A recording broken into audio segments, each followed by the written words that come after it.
Big TV భక్తి సమాచారం WhatsApp ఛానల్లో జాయిన్ అవ్వండి. అన్ని విశేషాలు ఎప్పటికప్పుడు తెలుసుకోండి.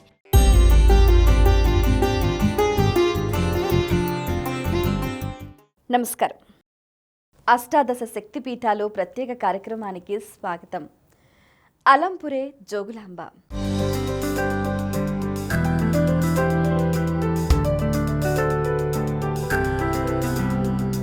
జోగులాంబ మహాదేవి రౌద్ర వీక్షణలోచన అలంపురే స్థితమాత సర్వార్థ ఫల సిద్ధిద అంటూ ఆ తల్లిని విశేషంగా ఆరాధిస్తూ ఉంటారు. దేవి శక్తి పీఠాలలో మరొక క్షేత్రము అలంపురం జోగులాంబ. అలంపురానికి పూర్వం నామధేయం హలంపురం. ఇది హరిహర శక్తి క్షేత్రం. ముక్తి క్షేత్రమైన కాశీ పట్టణంలో ఒక శిల్పి కుటుంబంలోని మహిళ బాల వితంతు అయింది. ఆమె అపార భక్తితో కాశీ విశ్వేశ్వరుని సేవిస్తూ ఉండేది. ఒకనాడు ఆమె భక్తికి మెచ్చి కాశీ విశ్వేశ్వరుడు సాక్షాత్కరించి తన హృదయంలో ఆమె భర్తను దర్శింపచేశాడు. ఏం వరం కావాలో కోరుకో అన్నాడు. విశ్వేశ్వరుడిలో తన భర్తను చూసిన మహాసాత్వి తనకొక పుత్రుణ్ణి ప్రసాదించమంటూ వేడుకుంది. పుత్రుడు కలిగాడు.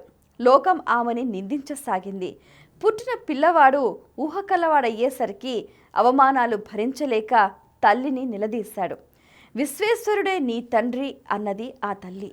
ఆ కుర్రవాడు అన్నం ముట్టలేదు, నీరు తాకలేదు, శ్వాస పీల్చలేదు, విశ్వేశ్వరుడి హృదయంలో నుంచి కదలనీయలేదు.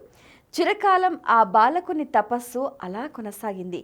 ఒకనాడు విశ్వేశ్వరుడు ప్రత్యక్షమై కుర్రాన్ని ఓదార్చి ఇలా బోధించాడు. నాయనా, నీవు చేయవలసిన మహత్తర కార్యం ఒకటి ఉంది. నీవు ఇక్కడి నుండి బయలుదేరి శ్రీశైలానికి పశ్చిమ ద్వారమైన హలంపురానికి వెళ్ళు. అది దక్షిణ కాశీ. ఎందుకంటావా? ఇక్కడ కాశీలో ఉత్తర వాహిని గంగా ఉన్నట్లే అక్కడ హలంపురంలో ఉత్తర వాహిని తుంగభద్ర ఉంది. ఇక్కడ కాశీకి ఇటు అటు వరుణ అసి నదులు ఉన్నట్లే అక్కడ హలంపురానికి ఇటు అటు వేదవతి తుంగభద్ర కృష్ణ సంగమం ఉంది. ఇక్కడ 18 తీర్థాలు 64 స్నానఘట్టాలు ఉన్నట్టే అక్కడ ఉన్నాయి. ఇక్కడ నేను విశాలాక్షి దేవి ఉన్నట్టే అక్కడ బాలబ్రహ్మేశ్వరుడు జోగులాంబ ఉన్నారు. ఈ జోగులాంబ అనాది శక్తి పీఠాలలో ఒకటి. కాశీలాగానే తుంగభద్ర నదీ తీరంలో అనాదిగా మహర్షులు కోటిలింగాలను ప్రతిష్ఠించారు.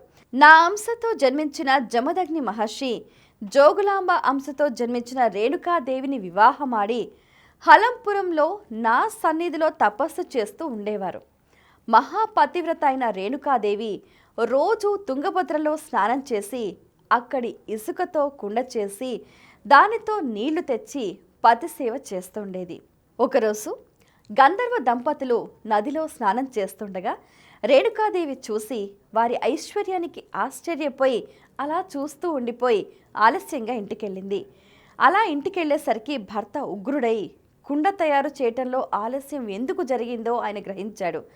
ఆగ్రహంతో పుత్రులను పిలిచి ఈమె తల నరికేయమన్నాడు. మొదటి 4 దాన్ని అంగీకరించలేదు. కానీ మరింత మహోగ్రుడై 5వ పుత్రుడైన పరశురాముని పిలిచి తల్లిని అన్నలను కూడా నరికివేయమన్నాడు. మహామేధావి అయిన పరశురాముడు అరక్షణం ఆలోచించి కన్ను మూసి కన్ను తెరిచే లోపల 5 తలలు నరికేశాడు. కోపం చల్లారిన తరువాత జమదగ్ని మహర్షి కొడుకును కావలించుకొని ఇష్టం వచ్చిన వరం కోరుకోమన్నాడు. అన్నలను తల్లిని బతికించమని, జరిగిన సంఘటనలు వారికి గుర్తు లేకుండా చేయమని అన్నాడు పరశురాముడు. జమదగ్ని పరశురాముడి తెలివికి ఆశ్చర్యపోతూ తదాస్తు అన్నాడు. అన్నలు బతికారు. రేణుకాదేవి శిరస్సు కుండలు చేసేవారి చేతిలో ఉంది. వారు అంతకుముందు నుంచే ఆమెను తమకు మాతృమూర్తిగా భావిస్తూ ఉన్నారు కనుక తెగిన రేణుకాదేవి తల వెళ్ళి వారి చేతిలో పడ్డది. మళ్ళీ బతికినా సరే ఆ తల వెనక్కి రావటం లేదు. ఇది గమనించిన జమదగ్ని మహర్షి రేణుకాదేవి మొండంను బాలబ్రహ్మేశ్వర స్వామికి ఎడమవైపున భూదేవిగా ప్రతిష్ఠించాడు. ఆ తరువాత తుంగభద్ర కృష్ణానది సంగమ స్థానంలో పరశురాముడు సంగమేశ్వర ప్రతిష్టాపన చేసి అక్కడ పిండ ప్రదానాలు చేశాడు. అప్పటి నుంచి హలంపురానికి పరశురామ క్షేత్రం అని కూడా ప్రసిద్ధి కలిగింది. బాలభక్త, నీవు ఆ క్షేత్రాన్ని ఉద్ధరించడానికి జన్మించావు. నామరూపాలు లేకుండా శిథిలమైపోయి ఉన్న అక్కడ దేవతామూర్తులకు నీవు వినూత్న మందిర కల్పన చేసి కలియుగ భక్తులకు ఉపకారం చేయవలసి ఉంది. రేణుకాదేవి ఇసుకతో కుండ చేసిన రసవిద్యను, దానికంటే మహత్తరమైన బంగారం తయారు చేసే పరశువేది విద్యను కూడా నీకు నేను అనుగ్రహిస్తున్నాను. నీవు నిర్మించే హలంపురం క్షేత్రంలో నివసించే వారికి శ్రీశైల శిఖర దర్శనం కన్నా, కాశీ మరణం కన్నా అధికమైన ఫలాన్ని నేను అనుగ్రహిస్తున్నాను అని ఈ విధంగా కాశీ విశ్వేశ్వరుడు చేసిన మహత్తర ఉపదేశం వల్ల ఆ బాలభక్తుడు రససిద్ధుడై తల్లిని వెంటబెట్టుకొని దక్షిణ దిక్కుగా బయలుదేరాడు. అతడి పట్టుదల చూసి ఆకాశాన్నంటే గోపురాలతో ఆలయ సమూహాలు గుత్తులు గుత్తులుగా అలా సునాయాసంగా వెలిశాయి. మధ్యలో బాలబ్రహ్మేశ్వర ఆలయం, దానికి అటూ ఇటూ కుమార బ్రహ్మ, అర్కబ్రహ్మ, వీరబ్రహ్మ, విశ్వబ్రహ్మ, తారక బ్రహ్మ, గురుడ బ్రహ్మ, స్వర్గ బ్రహ్మ, పద్మబ్రహ్మ అనే ఆలయాలతో కలిసిన నవబ్రహ్మల ఆలయాలు వెలిశాయి. బాలబ్రహ్మేశ్వర ఆలయానికి ఎదురుగా ఒక మండపంలో 4 శిరస్సులతో చతుర్ముఖ బ్రహ్మని స్థాపించారు. శివ, విష్ణు అభేద ప్రతిపాదకంగా ఒక నరసింహస్వామి ఆలయాన్ని, చెంచులక్ష్మి ఆలయాన్ని, మాధవీ శక్తి ఆలయాన్ని, ఆంజనేయ ఆలయాల్ని కూడా నిర్మించారు. ఇలా ఏ రోజుకా రోజు పెరిగిపోతున్న ఆలయ సంఖ్యతో తుంగభద్ర తీరమంతా కూడా ఆలయాల మయమైపోయింది. ఈ అద్భుత సృష్టికి లోకమంతా సంతోషిస్తూ ఉంటే స్థానిక రాజు మాత్రం అసూయతో మండిపోయాడు. ఆ రాజు పేరు విలాసరాజు. విలసత్ రాజు, విలాసపరుడు, నాస్తికుడు. అతడు రససిద్ధుడి స్వర్ణసిద్ధిని తెలుసుకొని సైన్యంతో వచ్చి ముట్టడించి రససిద్ధుణ్ణి బంధించాడు. రాళ్లను బంగారం చేసే రసాన్ని ఇమ్మని నిర్బంధించాడు. రససిద్ధుడు దానికి నిరాకరించగా ఆగ్రహించి ఆలయాలను కొల్లగొట్టాడు. రససిద్ధుడు మహోగ్రుడై రాజును తీవ్రంగా శపించాడు. శాపఫలంగా ఆ రాజు అతి త్వరలోనే రాజ్యభ్రష్టుడై అడవుల్లోకి పారిపోయి ముష్టివాడిగా జీవించసాగాడు. ఆ అడవిలో ఒక వేటగాడితో జింక యొక్క సత్యసంధతను చూసి తెలియని ఒక అద్భుతమైన మార్పు వచ్చిన ఆ రాజు ఆ లేడికి మోకరిల్లి తన పాపాలకు ప్రాయశ్చితం చెప్పమని ప్రాధేయపడ్డాడు. ఆ జింక ఇలా చెప్పింది: రాజా, ఆ బాలబ్రహ్మేశ్వరుని సేవించు. కూలగొట్టిన ఆ ఆలయాలను చేతనైనంత వరకు స్వయంగా బాగు చేయించు. అలా చేస్తే నీకు కాలం కలిసి వచ్చి రాజ్యం లభిస్తుంది. అప్పుడు ఆలయాలను పునర్నిర్మాణం చేయించు. అలా చేసేటప్పుడు నీకు నాకు జరిగిన కథను స్తంభాల మీద శిల్పాలలో చెక్కించు.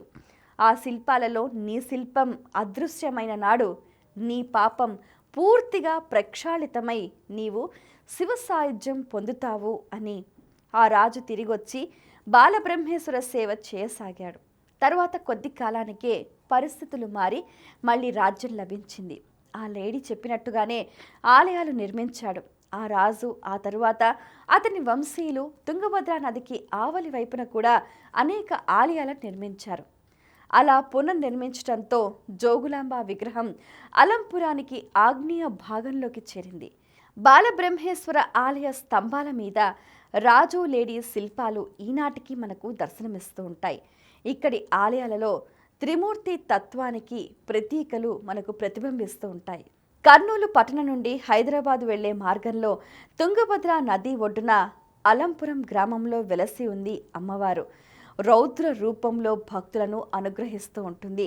భక్తుల అభీష్టాలు నెరవేర్చి వారికి కలిగిన భయాలను దూరం చేసి దుఃఖాలను దూరం చేస్తుంది ఆ జగన్మాత.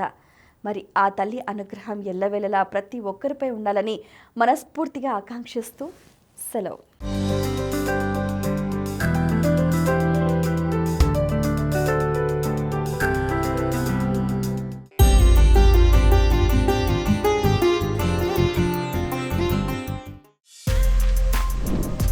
For more videos like this, subscribe Big TV channel.